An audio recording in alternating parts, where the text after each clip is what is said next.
Guys, I wanted to talk to you this morning before I get out here and go to running dogs about something that has to do with the Beagle breed that I wanted to just kind of put some thoughts out there.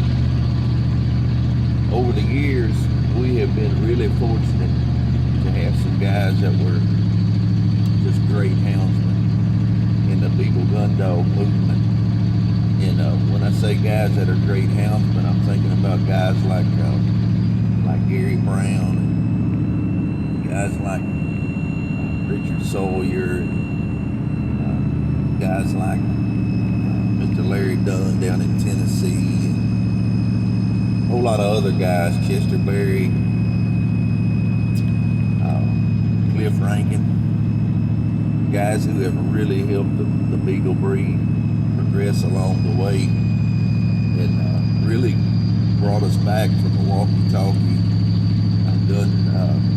walkie-talkie brace dog type Beagles to where we are today, to be able to produce a good UBGF style, deep south style gun dog that you can hunt in the field. And one of these things that these guys have had in common is you could pick up your phone and you could talk to them about beagling and rabbit hunting, and at the core of all of it was the ideal of having a hound that could be taken to the field and ran in the field successfully to produce good hunt, line control, brains, power with the desire to run, to pursue a rabbit, to overtake it, and to be able to get that in the bloodlines and spread it out. And guys like Richard Sawyer, who I first met by simply picking up my telephone and just calling him, and he was willing to sit there and talk about beagles and to help out, and the same with Gary Brown. When I met Gary, it was just a simple phone call, and he was willing to take some time to talk to me and help me and give me some direction. And so those guys have been just a super source of information and just really helpful type guys.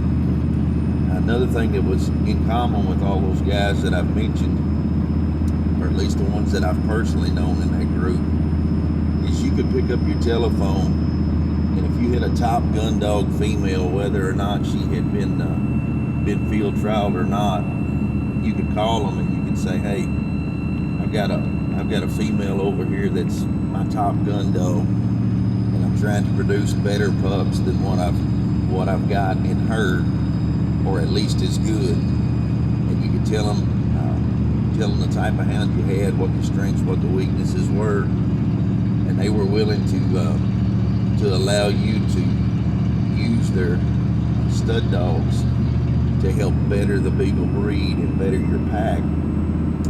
Even to the point that I'll just be honest with you that at least one of those guys on that list that I mentioned,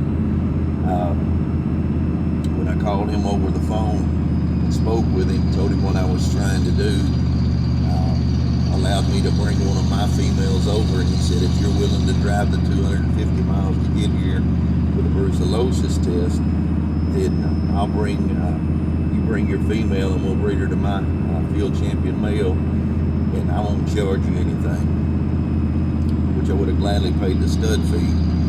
But just the point that the guy was so helpful, and he's a Hall of Fame breeder that many of you know.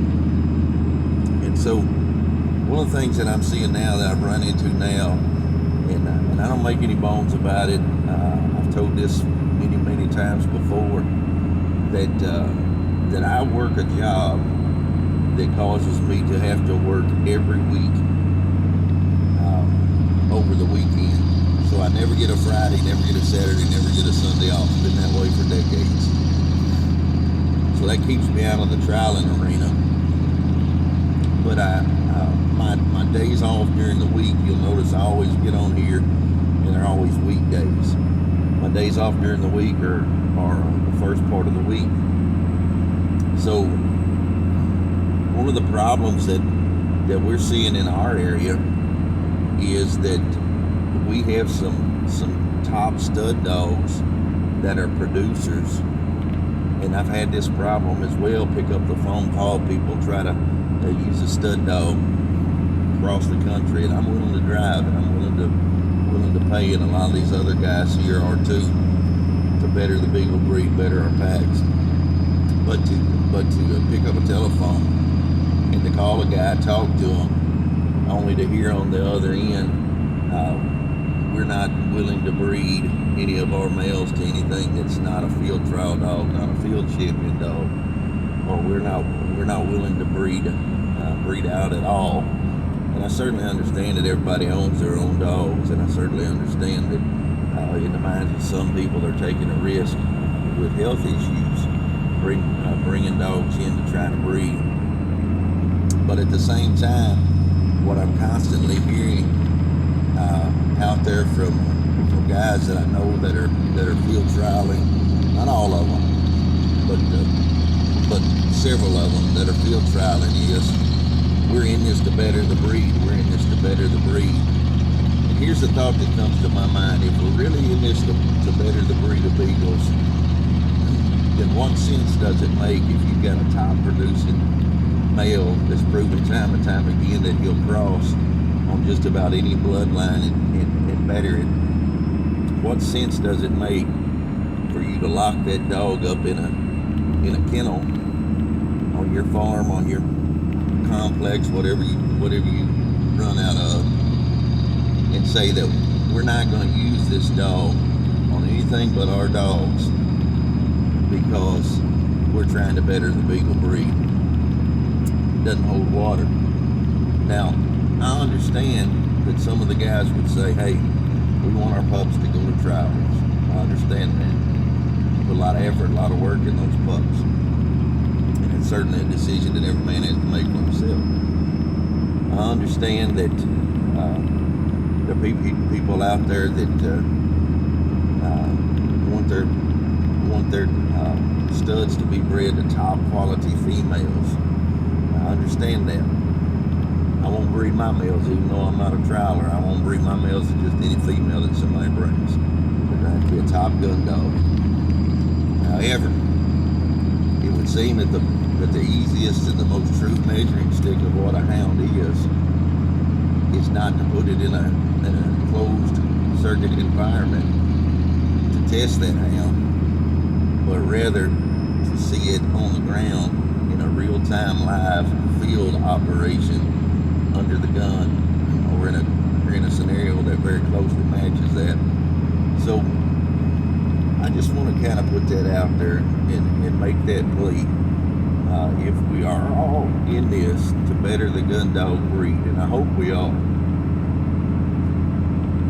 it would help the gun dog breed, Beagle breed across the spectrum to put more good blood into our dogs that produces hunt, produces nose with control and power, produces brains and good conformation.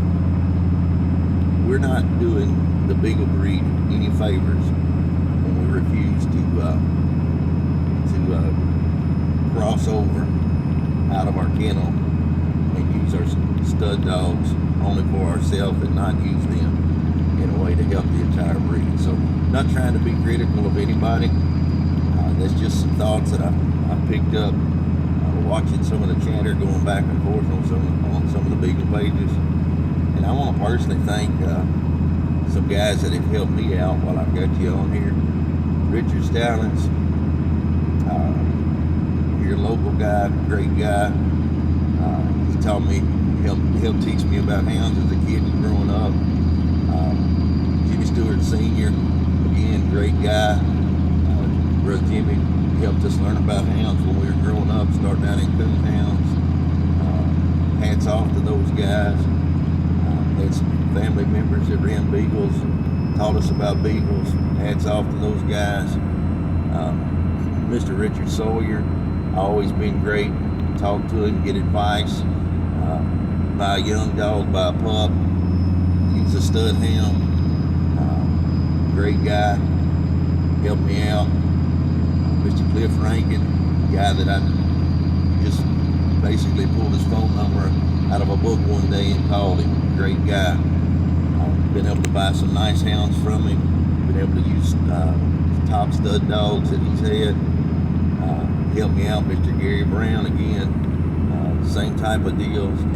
Helped me out, sold me some nice pups. Let me use services on his field champion stud dogs. And all of those guys have helped me. If you look at the dogs that we ran several years back when we started, the quality and the ability of my dogs, and I think it shows in the videos that I run all the time, has picked up. And the way that those picked up is to utilize the tools that some of these great men that are in the Beagle breed have provided.